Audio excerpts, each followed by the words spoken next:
Okay guys, maraming salamat sa patuloy na sumusuporta sa ating subscribers dito sa Eugenio TV. So yun, ngayon lang po ako nag-vlog about sa mga nakikita ko sa FB, any kind of social medias account.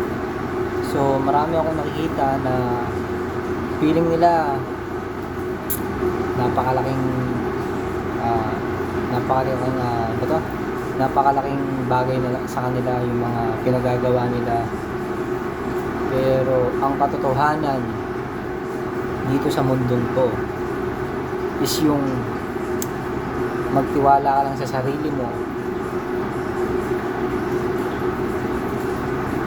at sa taas. Una, hindi to drama. So maraming tao na nagtatanong kung bakit ang mga tao ay iba't ibang uri ng ugali. Unang-una, akala mo mataas na yung narating niya. Pangalawa, hindi ko alam kung inggit or gusto niyang atakin pababa yung taong umaangat. Like Diwata, di ba? Yung Paris overload niya sa Pasay. Unang-una nakita ko yung video na yun eh.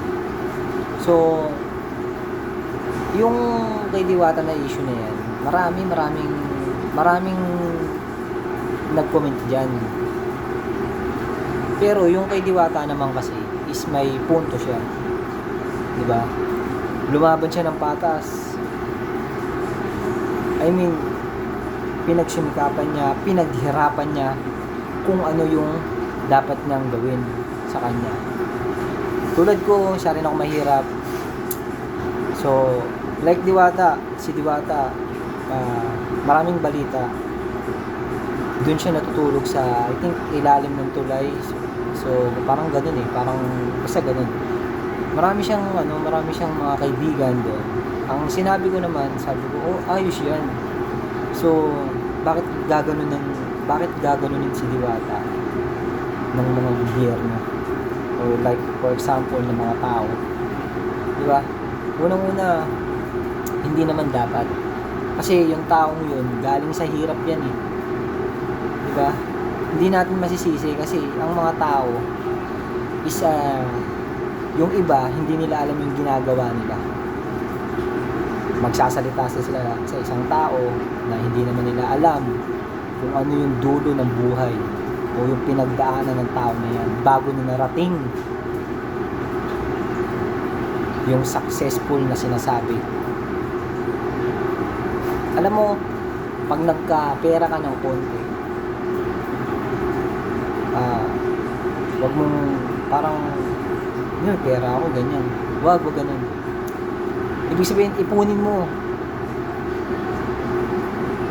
Kung marami ka ng pera, yan.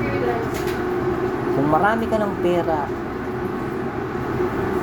yun, dun ka pa rin